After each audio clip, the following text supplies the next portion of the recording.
మీరు ఆపరేషన్ కగార్ అసలు అప్పుడు జరిగినటువంటి సందర్భం ఏంది? అప్పటికి ఇప్పటికి ఉన్నటువంటి విషయాల ప్రస్తావన ఏంది సార్ అసలు?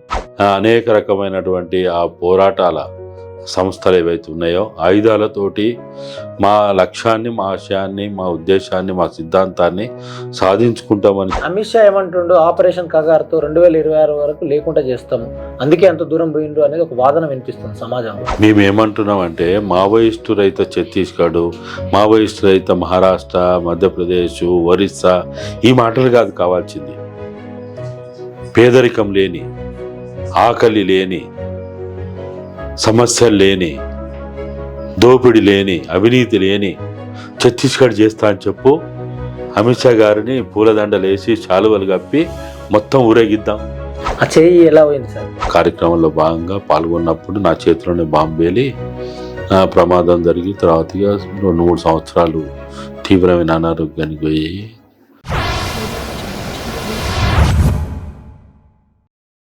వర్తమానం ఛానల్కు స్వాగతం. నేను మీ ఉదయ్ కుమార్. ఈరోజు మన ముఖ్య అతిథి గాదె ఎన్ఏ సార్. నిజంగా తెలంగాణ ఉద్యమంతో కంటే ముందు ఈ సమాజానికి నవ సమాజ నిర్మాణం కావాలనేటువంటి ఒక సోషలిస్టు స్వప్న సిద్ధాంతాన్ని కాంక్షించి అందులో ఒక 12 సంవత్సరాలు అజ్ఞాతవాసంలో ఉంటూ పీడిత వర్గాల కోసం గొప్ప చైతన్యాన్ని అందించినటువంటి ఒక గొప్ప విప్లవకారుడు. అది ఈరోజు మనం ఎన్ఏ సార్ దగ్గరికి వచ్చినాం. అసలు ఏంది ప్రస్తుతం కేంద్ర ప్రభుత్వం ఆపరేషన్ కగార్ అంటూ నక్సలైట్లను ఏరివేత కార్యక్రమం పెట్టి 2026 వరకు ఎవరు ఉండొద్దని ప్రకటించి కర్రెగుట్టల వరకు కూడా ఈ మిలిటరీ వాళ్ళని పంపించినటువంటి సందర్భంలో అసలు ఏంది వాళ్ళ ఉద్దేశం ఏంది, ప్రభుత్వాల ఉద్దేశం ఏంది, వీళ్ళు గతంలో పనిచేసినటువంటి కాంటెక్స్ట్ చూసినప్పుడు అసలు ఈ పోరాటం దేనికోసం జరుగుతుంది అనేటువంటిది ఒకసారి ఎన్ఐ సార్ను అడిగి తెలుసుకుందాం. ఎందుకంటే తన చరిత్ర చాలా పెద్దది, చెప్పినా వింటే వినలేనిది, చెప్పినా తరిగిపోయినది. అటువంటి గొప్ప త్యాగశీలి ఎన్ఐ సార్. సరే సార్, నమస్కారం సార్. నమస్తే. ఎలా ఉన్నారు? బాగున్నారు. అసలు మీరు ఆపరేషన్ కగార్ అని మనం అందరం చూస్తున్నాం. అసలు ప్రస్తుత సొసైటీలో జరుగుతున్నటువంటి చర్చ, మీరు 2004 చర్చలప్పుడు ఇక్కడనే ఉన్నారు కదా, అసలు అప్పుడు జరిగినటువంటి సందర్భం ఏంది? అప్పటికి ఇప్పటికి ఉన్నటువంటి విషయాల ప్రస్తావన ఏంది సార్ అసలు? అంటే ఈ చర్చలు అనేవి ఎప్పుడు కూడా భారతదేశంలో, భారత రాజ్యాంగ పరిధిలో, భారత ప్రజాస్వామ్యబద్ధంగా మన చట్టాలు ఏవైతే మనకు అవకాశాలు కల్పించినాయో ఆయుధాలతోటి ఈ సమాజంలో తమ లక్ష్యం కోసం, తమ ఆశయం కోసం, తమ సిద్ధాంత ప్రాతిపదికగా ఉద్యమాలు, పోరాటాలు చేసే అటువంటి అనేక రకాల ఉద్యమ సంస్థలతోటి పాలక వర్గాలు, కేంద్ర ప్రభుత్వం కానీ రాష్ట్ర ప్రభుత్వం కానీ చర్చలు చేయడం అనేది చాలా సందర్భాల్లో మనం చూస్తూ ఉన్నాం. చర్చలకు ముందు జరిగే పరిణామం ఏంటంటే, మొదటిగా కాల్పుల విరమణ అనేది ఒక ప్రాతిపదిక చేసుకొని ఒక రకంగా మధ్యవర్తుల ద్వారా, సంప్రదింపుల ద్వారా ఒక అగ్రిమెంట్ చేసుకొని కాల్పుల విరమణ ఒప్పందాలు చేసుకున్న చరిత్ర చూసినాం.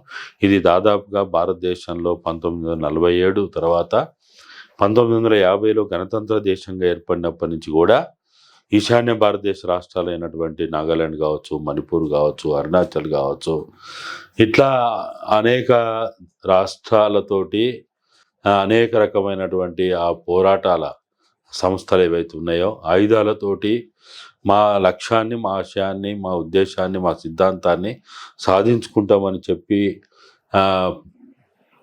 ఆ ప్రయాణంలో ఉన్నటువంటి వాళ్ళతోటి అక్కడున్న ప్రభుత్వాలు లేకపోతే కేంద్ర ప్రభుత్వం ఈ కాల్పుల విరమణ ఒప్పందాలు చేసుకున్న చరిత్ర 1950 నుంచి మనం చూసినాం.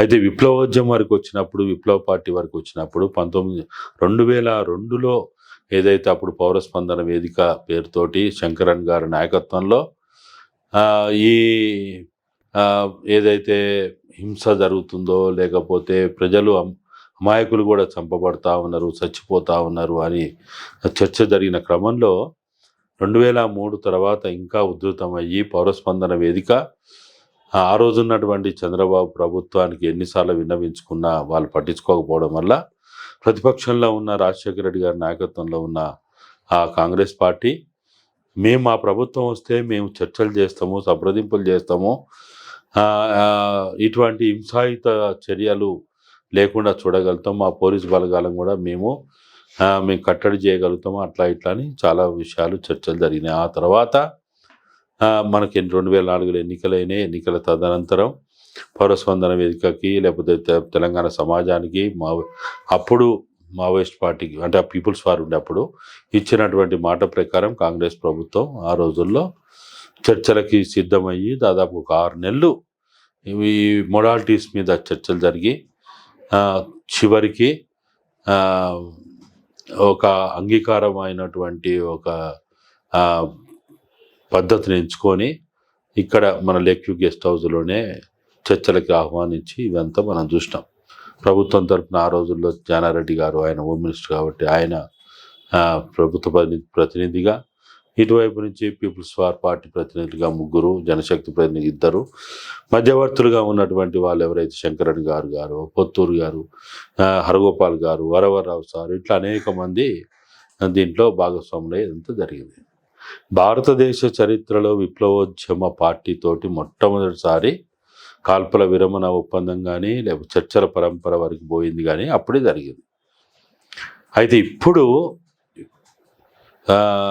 అంటే 20 సంవత్సరాల తర్వాత ఈ కాల్పుల విరమణ కావచ్చు, చర్చల ప్రతిపాదన ముఖ్యంగా ఛత్తీస్గఢ్ దండకారణ్య ప్రాంతంలో ఇది ఎక్కువగా చర్చనీయాంశం అయింది. అక్కడ 2023 నవంబర్లో జరిగిన ఎన్నికలకు ముందు ఛత్తీస్గఢ్ బీజేపీ పార్టీ కానీ లేక అప్పుడు ప్రధానమంత్రిగా హోంశాఖ మంత్రిగా ఉన్న మోడీ, అమిత్ షాలు కానీ ఛత్తీస్గఢ్ ఎన్నికల సందర్భంలో మా ప్రభుత్వం వస్తే మేము ఆదివాసులతో చర్చలు జరుపుతాము, అదేవిధంగా మావోయిస్ట్ పార్టీతో చర్చలు జరుపుతామని వాళ్ళు ప్రకటించారు. ప్రకటించడం వల్ల అప్పుడు వాళ్ళకున్నది ఈ బస్తర్, పూర్వ బస్తర్ అంటారు దాన్ని ఇప్పుడు, ఎందుకంటే అది 7 జిల్లాలు అయింది కాబట్టి మనం పూర్వ బస్తర్ అని చెప్పుకుంటే. ఇప్పుడు పూర్వ బస్తర్ అంటే కర్రెగుట్టలు అంటున్నాం, అది బస్తరేనా సార్? బస్తరేనా, కాకపోతే ఇప్పుడు బీజాపూర్ అయింది. ఇప్పుడు బీజాపూర్ జిల్లా అయింది. అసలు నిజంగా ఇంకొక విషయము, 12 సంవత్సరాల వాళ్ళు మీరు ఉన్నారు కదా దాంట్లో, అసలు కర్రెగుట్టలు అనే ప్రాంతంలో ఇప్పుడు జవాన్లు పోయి అక్కడ జాతీయ జెండా వేసి మేము గెలిచినాము అని సంబరాలు ప్రకటించుకున్న సందర్భం చూస్తాం. మీరు కర్రెగుట్టల దాకా వెళ్ళారా? అసలు ఏంటి పరిస్థితి? కర్రెగుట్టలు అంటే ఏంది? అక్కడ పోవడానికి అవకాశం ఉందా? అంటే కర్రెగుట్టలు అనేవి అదేమో పెద్ద మనకి తెలియని భూభాగం కాదు, మన దేశ భూభాగం కూడా కాదు. ఆడికి పోవాలంటే పాస్పోర్ట్ తీసుకొని పోవాల్సిన అవసరం లేదు. అది జస్ట్ ఎంత వెంకటాపురం మండల కేంద్రంలోనో లేకపోతే వెంకటాపురం మండల చివరి గ్రామాల్లో చూస్తే, వెంకటాపురం చివరి గ్రామాలు కర్రెగుట్టలోనే ఉంటాయి. వాజేడు కానీ వెంకటాపురం కానీ మొత్తంగా ఆ ప్రాంతంలో ఉన్న మండలాలన్నీ కూడా ఇప్పుడు ఏదైతే ములుగు జిల్లా కింద ఉన్నాయో అవన్నీ ఆల్మోస్ట్ వాస్తవం చెప్పాలంటే కర్రెగుట్టలు భూభాగము దాదాపుగా 50-60% తెలంగాణ టెరిటరీలో ఉంటుంది, తెలంగాణ భూభాగంలో ఉంటుంది. కర్రెగుట్టలు అనేది మొత్తంగా ఒక్క గుట్ట కాదు అది. ఆ ప్రజలు, అక్కడ నివసించే ప్రజలు ఆ గుట్టలకు ఒక్కొక్క దగ్గర ఒక్కొక్క పేరు పెట్టుకున్నారు. ఇప్పుడు వాళ్ళు జెండావిష్కరణ అక్కడ చేసుకోవడం, జెండా చూపెట్టడం అనేది విజయ సంకేతంగా చూపిస్తున్నారు కదా, దీని పట్ల మీ స్పందన? ఏ విజయం? ఏమో వాళ్ళు మేము అక్కడ దాకా పోయినాం అంటారు కదా. అది భారతదేశ భూభాగంలోది, మధ్య భారతదేశంలో ఉంది. అంటే 75 సంవత్సరాలుగా మీరు ఆ కర్రెగుట్టల ఆ ప్రాంతం అంతా కూడా భారత భూభాగం లేదనుకున్నారా? ఆ ప్రజలు భారత పౌరులు కాదనుకున్నారా? వాళ్ళు భరతమాత బిడ్డలు కాదనుకున్నారా? ఓ పిచ్చి భాగవతం అదంతా. ఆడబోయి జెండా ఎగరేసి మేము ఏదో సాధించినాం, మేము ఏదో చేసినాం. ఆ భూభాగం భారత భూభాగము మధ్య భారతదేశంలో ఉన్నది. ఇప్పుడు కాదు, 70 సంవత్సరాలుగా ఉన్నది. అక్కడ ఎవ్వడు కూడా విదేశీయుడు వచ్చి అక్కడ ఏలు పెట్టడానికి, దాన్ని ఆక్రమించుకోవడానికి వీల్లేదు. అది నిడువున మధ్య భారతదేశంలో ఉంటుంది. అది ఆడికొచ్చేటోడు భారత సరిహద్దుల్లో ఉన్న పాకిస్తాన్ సరిహద్దులో ఉన్నది, బంగ్లా సరిహద్దులో ఉన్న చైనా, అక్కడ కాపాడుకోవడం చేత కాదు కానీ ఆడబోయి జెండా ఎగరేయడం చేత కాదు కానీ గీడొచ్చి ఈ ఆదివాసీ ప్రాంతాల్లో వచ్చి ఇది మా భూమి, మేము భారతీయులము, భారత పౌరులము, భరతమాత బిడ్డలమని వాళ్ళు మొత్తుకుంటా ఉంటే మా జనన మరణాలన్నీ కూడా భారతదేశ జనాభా లెక్కల్లో ఉన్నాయి. నక్సలిజం అంతం చేస్తారంటారా సార్ కేంద్ర ప్రభుత్వం? మీకు అందులో విశ్వాసం ఉందా? ఇప్పుడు నక్సలిజం అనేది అదేదో ఒక మనం పాట పాడుకున్నట్టు లేకపోతే పుస్తకం చదువుకున్నట్టు ఉండదు. అది నక్సలిజం అనేది ఈ దేశంలో ఎవరు తిరుగుబాటు చేసినా ఎవరు ఉద్యమాలు చేసినా, ఎవరు వాళ్ళ యొక్క సమస్యల ఏజెండాగా వాళ్ళు ఉద్యమ పోరాటాలు ముందుకు తీసుకుపోయినా అదంతా కూడా నక్సలైట్ సిద్ధాంతంలో భాగమే. ఇప్పుడు ఆదివాసీలు ఉన్నారు, ఆదివాసీ పోరాటాలు దాదాపుగా 200-300 సంవత్సరాల నుంచి నడిచినాయి. బిర్సా ముండా నాయకత్వంలో అయినాయి కదా, అల్లూరి సీతారామరాజు నాయకత్వంలో అయినాయి కదా, సినిమాలు కూడా చూసినాం కదా మనం. అట్లే రాజగోండ్ నాయకత్వంలో అయినాయి కదా, కొమరం భీం అది ఆదిలాబాద్ మహారాష్ట్ర సరిహద్దుల్లో ఆయన నాయకత్వంలో అయినాయి కదా. ఇదే అబుజ్మాడు, ఇదే మాడు ప్రాంతాల్లో ఛత్తీస్గఢ్లో అక్కడ గుండాదారు నాయకత్వంలో 1910లో జల్ జంగల్ జమీన్ ఉద్యమ పోరాటాలు నడిచినాయి కదా. మరి ఇవి ఆ కాలంలో బిర్సా ముండా కాలమైనా, అల్లూరి సీతారామరాజు అయినా, రాజ్గోండ్ అయినా, కొమరం భీం అయినా, గుండాదారు ఉద్యమాలు పోరాటాలు చేసినప్పుడు మావోయిస్టులు ఉన్నారా? మరి లేరు కదా. మావోయిస్టుల చరిత్ర మరి అమిత్ షా ఏమంటుండు, ఆపరేషన్ కగార్తో 2026 వరకు లేకుండా చేస్తాము, అందుకే అంత దూరం పోయిండు అనేది ఒక వాదన వినిపిస్తుంది సమాజంలో. దీని పట్ల మీ స్పందన? మేమేమంటున్నామంటే మావోయిస్టు రహిత ఛత్తీస్గఢ్, మావోయిస్టు రహిత మహారాష్ట్ర, మధ్యప్రదేశ్, ఒరిస్సా ఈ మాటలు కాదు కావాల్సింది. పేదరికం లేని, ఆకలి లేని, సమస్యలు లేని, దోపిడి లేని, అవినీతి లేని ఛత్తీస్గఢ్ చేస్తా అని చెప్పు. అమిత్ షా గారిని పూలదండలు వేసి శాలువలు కప్పి మొత్తం ఊరేగిద్దాం. ఛత్తీస్గఢ్లో 5వ షెడ్యూల్, భారత రాజ్యాంగంలో 5వ షెడ్యూల్ అమలు చేస్తే అంతకంటే కావాల్సింది ఏమున్నది? పేసా చట్టం అమలు చేస్తే అంతకంటే కావాల్సింది ఏమున్నది? 170 అమలు చేస్తే అంతకంటే కావాల్సింది ఏమున్నది? మనం అడుగుతున్నది, మీరు భారత రాజ్యాంగంలో 5వ షెడ్యూలు, 6వ షెడ్యూలు డాక్టర్ బాబాసాహెబ్ అంబేద్కర్ పెట్టడానికి కారణం ఆదివాసీ ఉద్యమాలు పోరాటాలే కారణం. లేకపోతే డాక్టర్ బాబాసాహెబ్ అంబేద్కర్ ఉత్తానే ఏదైనా కలగాని 5వ షెడ్యూల్, 6వ షెడ్యూల్ పెట్టిండా? అరే కొన్ని వందల సంవత్సరాలుగా, దశాబ్దాలుగా ఆదివాసీలు ఆ సంపద మీద హక్కు కోసము, అక్కడ జరుగుతున్న అవినీతి అక్రమాలకు, దౌర్జన్యానికి వ్యతిరేకంగా ఉద్యమాలు పోరాటాలు చేస్తే అవన్నీ కళ్ళారా చూసినటువంటి డాక్టర్ బాబాసాహెబ్ అంబేద్కర్ గారు భారతదేశంలో 10 రాష్ట్రాల్లో ఉన్న ఆదివాసీ ప్రాంతాలని 5వ షెడ్యూల్ కింద పెట్టిండు. అంటే 6వ షెడ్యూల్ కింద ఈశాన్య రాష్ట్ర భూభాగాన్ని పెట్టిండు. ఇప్పుడు 5వ షెడ్యూల్ కింద ఏంటిది? ఒరిస్సా, ఆంధ్రప్రదేశ్, తెలంగాణ, ఛత్తీస్గఢ్, మహారాష్ట్ర, మధ్యప్రదేశ్, జార్ఖండ్, గుజరాత్, రాజస్థాన్, హిమాచల్ ప్రదేశ్. భారతదేశంలో 5వ షెడ్యూల్ కింద 10 రాష్ట్రాలు ఉన్నాయి. భూవైశాల్యం రీత్యా చూస్తే 11-13% భూవైశాల్యము 5వ షెడ్యూల్ కింద ఉంది. జనాభా రీత్యా చూస్తే 14-16% జనాభా 5వ షెడ్యూల్ భూభాగంలో ఉన్నారు. మరి ఇవాళ అడుగుతున్నదల్లా కూడా 5వ షెడ్యూల్ కింద ఉన్న ఈ భూభాగాన్ని ఆర్టికల్ 244, ఆర్టికల్ 244A ద్వారా చట్టబద్ధమైన పాలన చేయమని అడుగుతున్నాం. నేరమా? రాజ్యాంగబద్ధమైన చట్టబద్ధమైన పాలన చేయమంటే వాడు నక్సలైట్ అవుతాడా? వాడు మావోయిస్ట్ అవుతాడా? మరి న్యాయస్థానాలు ఎందుకున్నాయి? న్యాయస్థానాలు 5వ షెడ్యూల్ అమలు చేయడానికే కదా. వాళ్ళు ప్రజలను, జవాన్లను బస్సులను తగలబెట్టుడు, ఆఫీసును తగలబెట్టి ఇవన్నీ చేస్తుండని ఆరోపణ ఉంది. అక్కడ అభివృద్ధి కార్యక్రమాలను అడ్డుకుంటున్నారు, రోడ్డు తగలబెడుతున్నారు అని ఇవన్నీ విమర్శలు ఉన్నాయి కదా సార్. దీని పట్ల ఇప్పుడు సమాజంలో అల్లూరి సీతారామరాజు కూడా పోలీస్ స్టేషన్ల మీద దాడులు చేసిండా లేదా? ఆయుధాలు ఎత్తుకొచ్చుకున్నా లేదా? మనం ఆ రోజుల్లో మన కళ్ళతో చూడలే, మన వయసు అది కాదు కాబట్టి. అదే ఎన్టీ రామారావు, అదే నాగేశ్వరరావు, లేకపోతే అదే సినిమా స్టార్లు తీసిన సినిమాల్లో అల్లూరి సీతారామరాజు ఏం చేసిండని చూసినావు?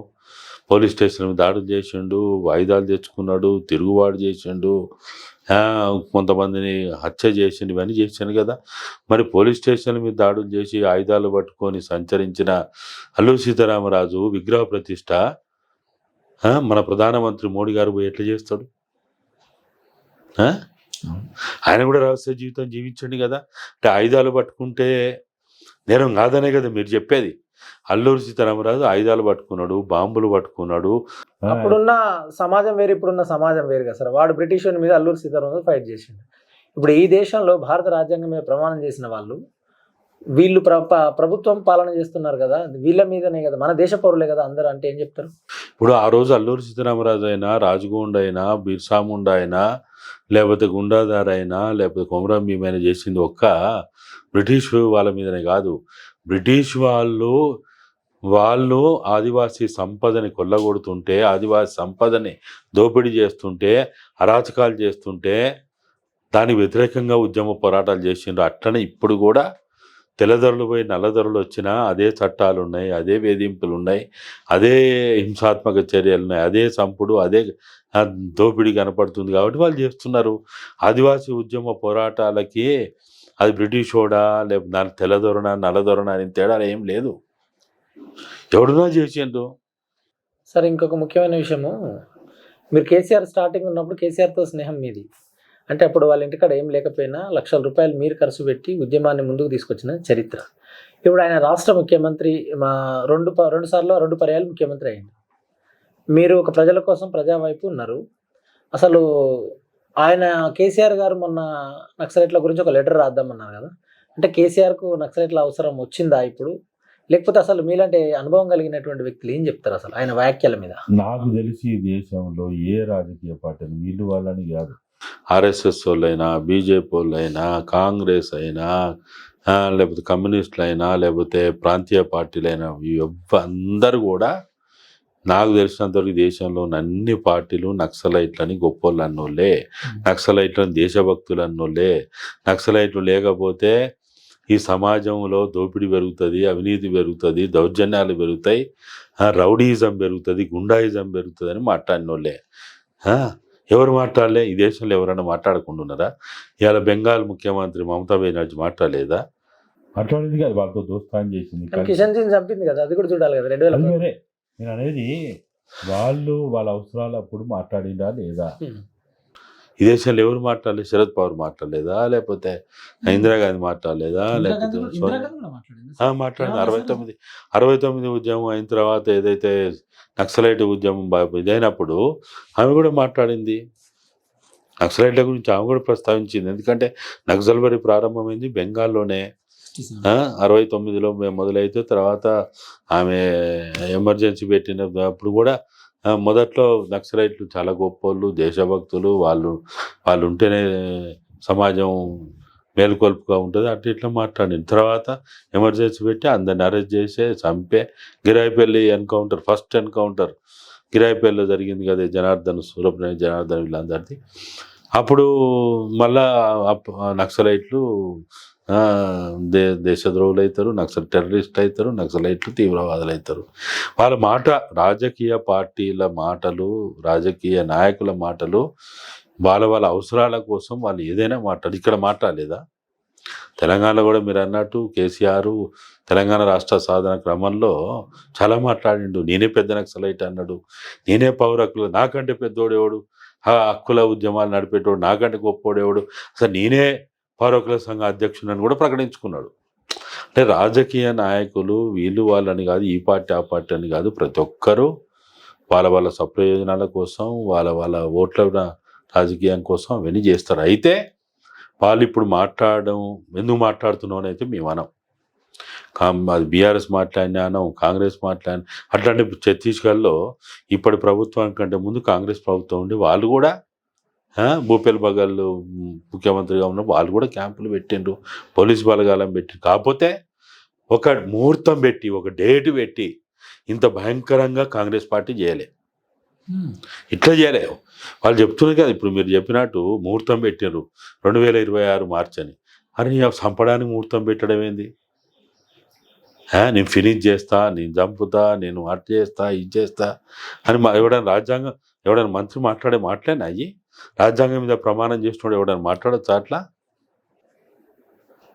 ఇప్పుడు కేసీఆర్ సపోర్ట్ చేస్తున్నారు సార్. కేసీఆర్ ఎప్పుడన్నా మిమ్మల్ని ఈ మధ్యలో పిలిచిండా? ఆయన నన్ను ప్రత్యేకంగా పిలవదు, కానీ ఆ పార్టీ నాయకులందరూ నాతో కలుస్తారు, మాట్లాడతారు, ఏదైనా ఉంటే అడుగుతారు, నేను కూడా ఏదైనా విషయాలు ఉంటే చెప్తా.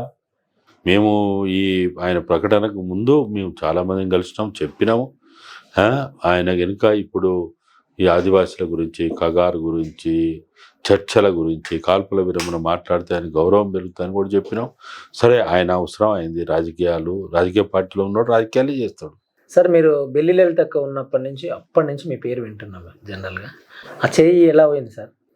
అంటే నేను పూర్తికాల విప్లవ జీవితంలో ఉన్నప్పుడు పార్టీ ఇచ్చిన కార్యక్రమంలో భాగంగా పాల్గొన్నప్పుడు నా చేతిలోనే బాంబేలి ప్రమాదం జరిగి తర్వాతగా 2-3 సంవత్సరాలు తీవ్రమైన అనారోగ్యానికి పోయి అనేక ఆపరేషన్లు చేయించుకొని సరే అంతిమంగా ఇంకా అది ఇన్ఫెక్షన్ అయ్యి కనీసం 2 ఏళ్ళైనా ఉంచేట్టుగా ప్రయత్నాలు చేస్తే లక్షల రూపాయలు ఖర్చు పెట్టింది పార్టీ ఆ రోజుల్లోనే.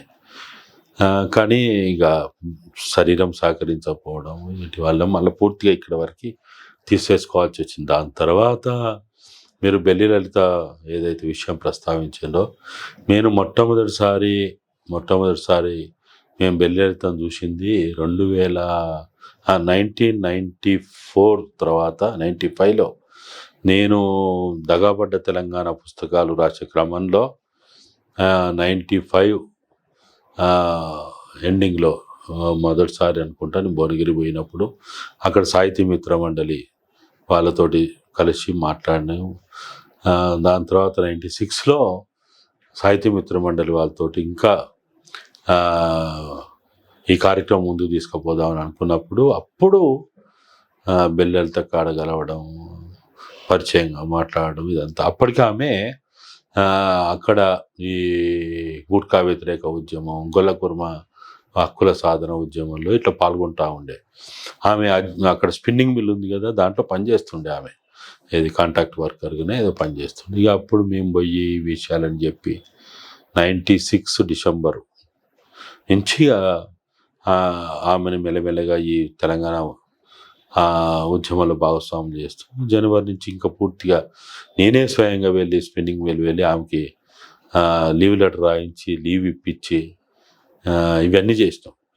ఇంకా జనవరి ఫిబ్రవరి అయిపోయిన తర్వాత మార్చిలో మొట్టమొదటిసారి భువనగిరిలో సదస్సు ఇదంతా జరిగింది. అట్లా బెల్లి లలిత అని తెలంగాణ ఉద్యమం నేనే స్వయంగా స్పిన్నింగ్ మిల్ వెళ్ళి లీవ్ లెటర్ రాయించి పూర్తికాలపు ఉద్యమ కార్యాచరణలోకి తీసుకొచ్చిన కాబట్టి నాకు ఎప్పటికీ ఒక బాధ ఒక రకంగా అయినటువంటి ఆవేదన కలుగుతూ ఉంటుంది. అరే నేనే తీసుకొచ్చిన కదా నా వల్లనే వచ్చింది కదా, లేకపోతే మంచిగా అప్పుడు ఆమెకి ఒక బిడ్డ వాళ్ళ సూర్య స్నేహ వాళ్ళతోటి స్నేహ అయితే చిన్నది పాలు మరవలే మాతోటి తిరిగేప్పటికి పాలు మరవలే. అరే మంచిగా కుటుంబం ఏదో ఉద్యోగం చేసుకొని తిరిగేది కదా ఇట్లా అయింది కదా అనే బాధ అయితే మాకు ఎప్పుడు వెంటాడుతుంటుంది. అట్లయితే చాలామంది తెలంగాణ బెల్లి లలితక్కను చంపిన తర్వాత అప్పుడు ఎవరు దగ్గరికి పోలేదట. వచ్చిన కొన్ని వందల మంది ర్యాలీ తీసిన క్రమంలో మీరు కూడా ఉన్నారు కదా, నయంతో ఏమైనా బెదిరింపులు వచ్చినాయి? అప్పుడున్న పరిస్థితి ఏంది అసలు భువనగిరిలో వాడివేడిగా అసలు ఆ సందర్భం? అంటే ఎప్పుడైతే ఒక రోజు అయిన తర్వాత బెల్లి లలితక్క ఇంటికి రాలేదు అని అన్నప్పుడు కృష్ణ మాకు ఫోన్ చేసిండు. చెల్లి అవపడతలేదు, నిన్న మధ్యాహ్నం పోయిందట, ఇప్పటివరకు ఇంటికి రాలేదు, జనరల్గా ఎప్పుడు ఇట్లా ఉండదు, ఫోన్ కూడా చేస్తలేదు, ఎక్కడుందో తెలుస్తలేదని ఆయన మాకు ఫోన్ చేస్తే మేము ఆ రోజు సాయంత్రానికి భువనగిరి వచ్చినాం. భువనగిరి తర్వాత గద్దరన్నతో మాట్లాడినాం, తర్వాత అక్కడ సాహిత్య మిత్ర మండలి వాళ్ళతో మాట్లాడినాం, ఈ గట్కేసరు జర్నలిస్ట్ తోటి శ్రీశైలం వాళ్ళందరితో మాట్లాడి ఇక వచ్చినాం. ఆ రోజు సాయంత్రం నుంచి పోయి వెంటనే ఆయనతోటి లెటర్ ఇప్పించినాం. ఏది కనపడతలేదు మిస్సింగ్ కింద అని ఇప్పిస్తే కృష్ణాబాయి పోలీస్ స్టేషన్లో ఇచ్చాను. అట్లా మీడియాలో కూడా ఇంకా రోజు సాయంత్రానికి బెల్లి లలిత అదృశ్యం అట్లా ఇట్లా అని ఒకటి మొదలైంది.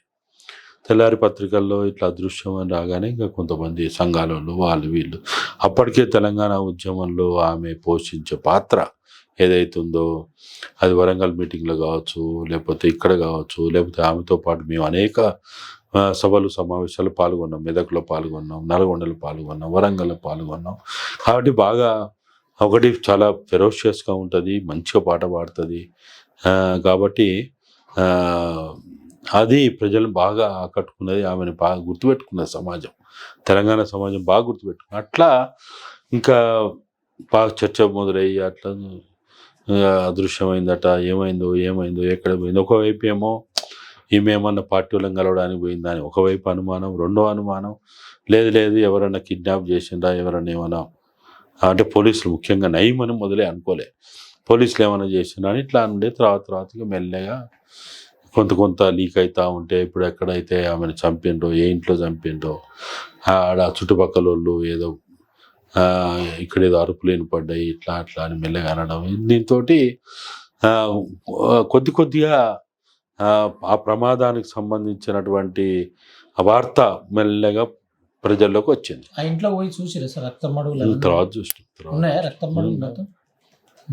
అంటే కడిగేసిండ్రు కానీ ఇంటికి పోయి చూసినాము.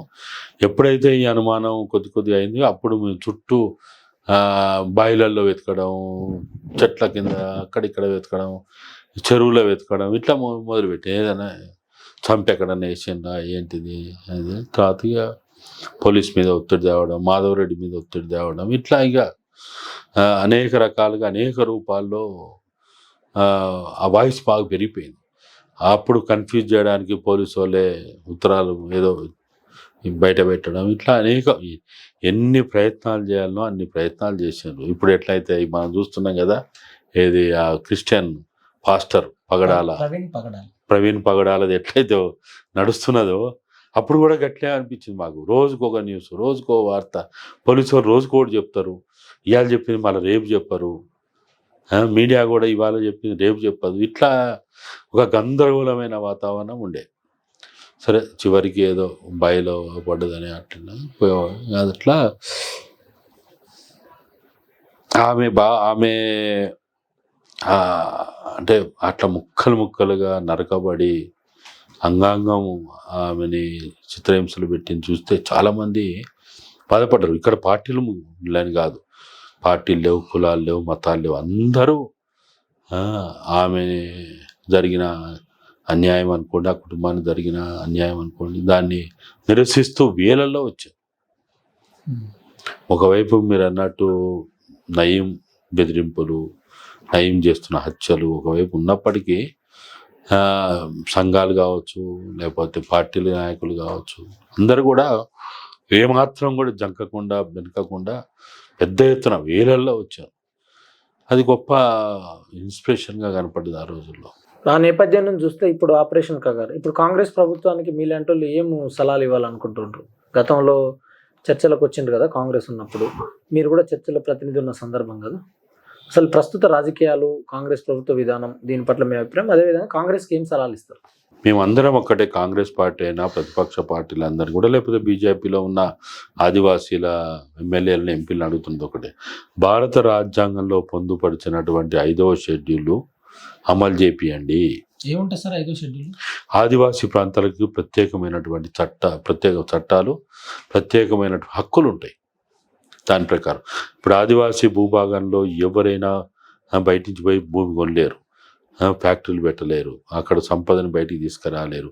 ఆ సంపద కానీ లేకపోతే ఆ భూభాగంలో చేసే ఏ అభివృద్ధి కార్యక్రమం అయినా గవర్నర్ పరిధిలోనే ఉంటుంది, రాష్ట్రపతి పరిధిలో ఉంటుంది, ముఖ్యమంత్రి పరిధిలో కూడా ఉండదు.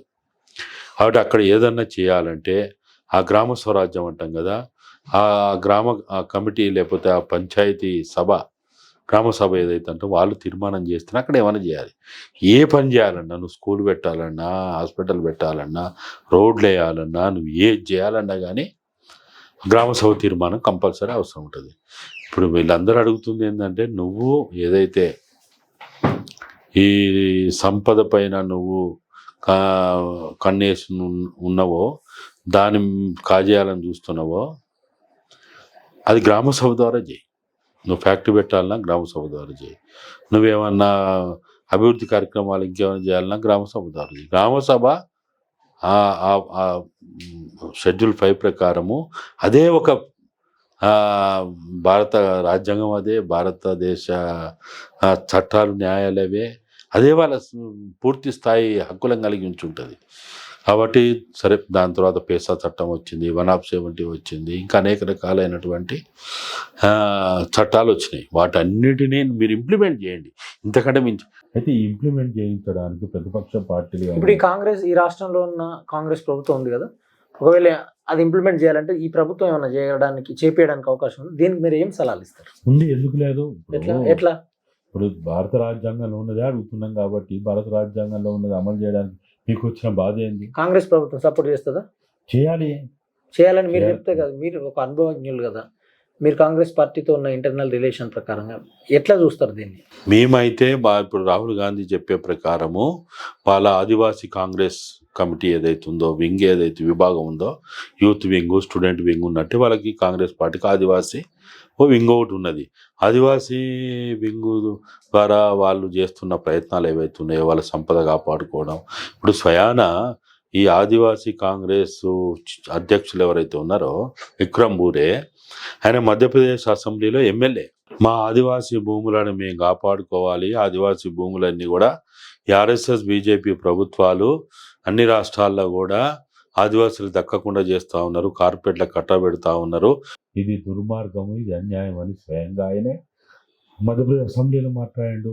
మరి ఆయన కూడా నక్సలైట్ అవుతారా? రీసెంట్గా మీరు కావాలంటే ఎప్పుడన్నా మీరు విక్రమ్ బూరే ఆయన ఫోన్ నెంబర్ తీసుకొని కాంగ్రెస్ వాళ్ళ దగ్గర, ఆదివాసీ కాంగ్రెస్కి ఆయన భారతదేశానికి ఆయన అధ్యక్షుడు, చైర్మన్.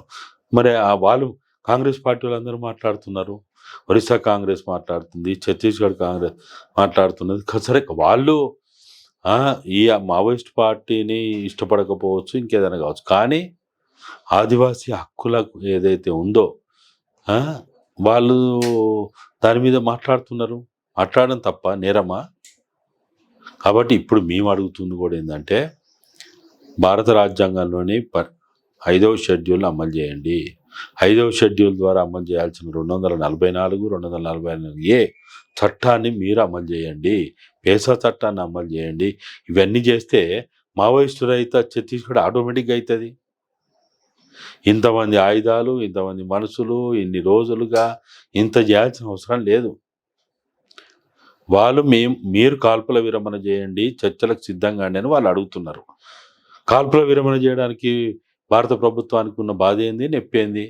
ఇప్పుడు భారతదేశంలో 1950 నుంచి కాల్పుల విరమణ ప్రకటించినటువంటి సందర్భాలు ఉన్నాయి. ఒక్కసారి కాదు, 10ల సార్లు ఉన్నాయి, 100ల సార్లు ఉన్నాయి. ఏది మీకు నష్టం? కాల్పుల విరమణ చేస్తే మీకు వచ్చే నష్టం ఏంది? కాబట్టి తక్షణమే కాల్పుల విరమణ ప్రకటించి చర్చలకు సానుకూలమైన వాతావరణం ఏర్పాటు చేసి మధ్యవర్తులను పెట్టుకొని చర్చలు చేయి. వాళ్ళు ఏమడుగుతారో అవి చూడండి. వాళ్ళు 5th షెడ్యూల్ అంటారా, పేసా చట్టం అంటారా, లేకపోతే వేరే దోపిడీ గురించి మాట్లాడతారా, ఇంకేం మాట్లాడతారో చూద్దాం. అసలు మాట్లాడడానికి అవకాశం ఇవ్వకుండా, అరే ఉరిశిక్ష ఉరికంబానికి ఎక్కబోయేటోనికి కూడా నీ చివరి కోరిక ఏందని అడుగుతారు. అంతకంటే దుర్మార్గమా? కాబట్టి ప్రభుత్వం అనవసరంగా భేషజాలకు పోయి పట్టు విడుపులు లేకుండా నేను అన్నదే నడవాలా, నేను చెప్పిందే నడవాలా అని అనుకుంటే ఎట్లా సాధ్యమవుతుంది? కాదు కదా. ఇది భారతదేశం ప్రజాస్వామ్య దేశం, రాజ్యాంగబద్ధమైన దేశం. కాల్పుల విరమణ చేసి చర్చల పరంపర కొనసాగినటువంటిది మొదటిది కాదు, చివరిది కూడా కాదు. 1950 నుంచి కాల్పుల విరమణ చేసుకున్న, ఒప్పందాలు చేసుకున్న చరిత్ర ఉంది, అకార్డులు ఉన్నాయి. కాల్పుల విరమణ చేసిన తర్వాత అనుకూల వాతావరణం ఉంటే ఇరుపక్షాలు కూర్చొని మాట్లాడుకొని నీ బాధ ఏంది అని మాట్లాడుకోరు. ఎవడొద్దంట? దానికి ఇది ఆయుధాల చర్చ ఎందుకు, అహింస చర్చ ఎందుకు? ఇవన్నీ ఏమవసరం? అసలు మనసు ఉంటే మార్గం ఉంటుంది అంటారు. చిత్తశుద్ధి ఉంటే ఏదైనా నెరవేరుతుంది. నీకు చిత్తశుద్ధి లేకపోతే ఎట్లయితుంది? ఒకవైపు భారత రాజ్యాంగం ప్రకారం వాళ్ళని అరెస్ట్ చేయాలి, కోర్టు ముందు చూపించాలి, జైలుకి పంపాలి, వాళ్ళ ప్రయత్నాలు వాళ్ళు చేసుకొని బయటకు వస్తారు, అది వేరే విషయం. కానీ భారత రాజ్యాంగం నీకు ఏం చెప్తున్నది? ఎవరిని చంపడానికి వీలేదు. ఆర్టికల్ 21 ప్రకారం ఎవరిని కూడా చంపడానికి వీలేదు. మరి ఎవరు చంపడానికి వీల్లేదని ఒకవైపు మన చట్టాలు చెప్తా ఉంటే, మేము మార్చి కల్లా 2026 మార్చి కల్లా నక్సలైట్ రైతా ఛత్తీస్గఢ్ చేస్తాం, అందరిని చంపేస్తాం, లేపేస్తాం, పీకేస్తాం అంటే ఇది ఏ రాజ్యాంగం అన్నట్టు? ఇది ఏ రాజ్యాంగం? భారత రాజ్యాంగం. అయితే భారత రాజ్యాంగం ప్రకారం పాలన చేయాలి కదా. కాబట్టి ఇప్పుడున్న పరిస్థితులలో భారతదేశంలో ఉన్న బుద్ధిజీవులు, భారతదేశంలో అన్ని పార్టీల వాళ్ళు, భారతదేశంలో ఉన్న బీజేపీ ఎవరైతే ఉన్నారో వాళ్ళు కూడా బయటికి వచ్చి మాట్లాడాల్సిన అవసరం ఎంతైనా ఉన్నది. వాళ్ళు భారత పౌరులు. వాళ్ళు ఏ తల్లి అయినా తన బిడ్డలని చంపుకుంటుందా? ఒకవేళ ఏ తల్లి అయినా అటు చేస్తే ఆ తల్లిని ఏమంటాం మనం? అంతే కదా. ఇప్పుడు మీరు కూడా ఈ ప్రభుత్వం వాళ్ళతో చర్చలు చేయండి. చర్చలు చేయడం మీకు ఇష్టం లేదనుకో, వాళ్ళు ఆయుధాలు పట్టుకున్నారు, ఆయుధాలు పట్టుకుని చేయమని మీరు ఏదైతే అంటున్నారో కనీసం సీజ్ ఫైర్ ప్రకటించవచ్చు కదా, కాల్పుల విరమణ ప్రకటించవచ్చు కదా. దానికి మీకు వచ్చే నష్టం ఏంటిది? ఏమన్నా ఉందా నష్టం? కాబట్టి కాల్పుల విరమణ వెంటనే ప్రకటిస్తే ఈడ మావోయిస్ట్ పార్టీ గెలిచినట్టు కాదు, ప్రభుత్వం గెలిచినట్టు కాదు, ఆదివాసీలు గెలిచినట్టు అయితే. ఆదివాసీల సంక్షేమం, ఆదివాసీల ఆనందం ఇవాళ మనందరం చూడాలి. ఇవాళ ఈ దేశ సంపదను కాపాడినటువంటి మూలవాసులు మమ్మల్ని కాపాడండి, మమ్మల్ని రక్షించండి అని మొత్తుకుంటా ఉంటే మనిషి అనేవాడు ఎవడైనా ఉత్తరం ఉండగలుగుతాడా? కాబట్టి ఇప్పుడు మేమందరం భావించేది ఒకటే, భారత పాలక వర్గాలు భేషజాలకు పోకుండా, సరే మీ బలగాలు గొప్పయే కావచ్చు, మీ దగ్గర అత్యున్నత ఆయుధాలు ఉండొచ్చు, మట్టు పెట్టగలుగుతారు కావచ్చు, చంపే హక్కు మీకు ఎవరిచ్చారు? భారత రాజ్యాంగం ఇచ్చిందా? ఎవరిచ్చారు మీకు? ఒకవైపు ఏమో నక్సలైట్లు హింస పాల్పడుతుండంటూ మీరు హింస చేస్తే ఎట్లా? అరే వాళ్ళు 4 రోజుల పైన దాటిపోయింది, మేము కాల్పుల విరమణ కట్టుబడి ఉంటామని వాళ్ళు చెప్పుకొని ఏదో ఆదివాసీల్లో ఉంటే, ఆదివాసీ గూడాల్లో ఉంటే వాళ్ళకి నష్టం జరుగుతుంది, వాళ్ళని పట్టుకపోతారు, చంపేస్తారు, వాళ్ళు చిత్రహింసలకు గురి చేస్తారు, రేపులు చేస్తారనే ఉద్దేశంతో వాళ్ళేదో ఇప్పుడు అందరు చెప్పినట్టు ఆ కర్రగుట్టలకు పోయిండో పోలేదో తెలియదు, కానీ మొత్తానికి కర్రగుట్టలు పోయినా అంటున్నారు. ఇప్పటివరకు వాళ్ళు ఏప్రిల్ 2వ తారీఖు నాడు కాల్పుల విరమణ ప్రకటించారు. అప్పటి నుంచి ఇప్పటివరకు వాళ్ళు ఒక్క తుటాన పేల్చిండ్రా? ఒక్క ల్యాండ్ మైన్ పేల్చిండ్రా? ఒక్క ఈడీని పేల్చిండ్రా? మరి అంత ముచ్చిన మాట కట్టుబడి ఉన్నటువంటి వాళ్ళ మీద ఇప్పుడు 10,000 అంటారు, 12,000 అంటారు, 20,000 అంటారు, 24,000 అంటారు బలగాలు, ఇన్ఫార్మర్లు, వాళ్ళు వీళ్ళు ఇంతమంది. ఏం చేయాలనుకుంటారు మీరు?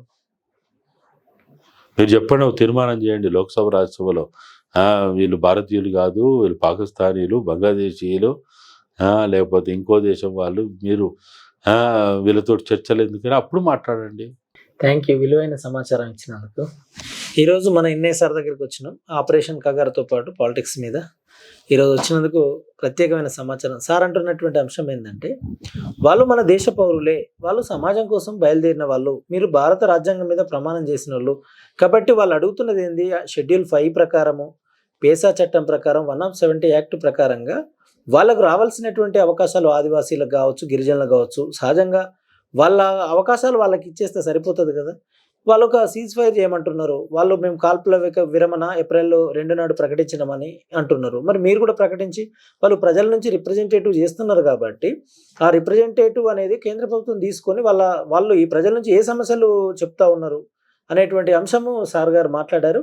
కాబట్టి ఈ చర్చా సంవాద కార్యక్రమం ఇంతటితో ముగిస్తున్నాం. సార్ ప్రత్యేకమైన ధన్యవాదాలు, మాకు ప్రత్యేకమైన అవకాశం ఇచ్చినందుకు. నమస్కారం. Thank you.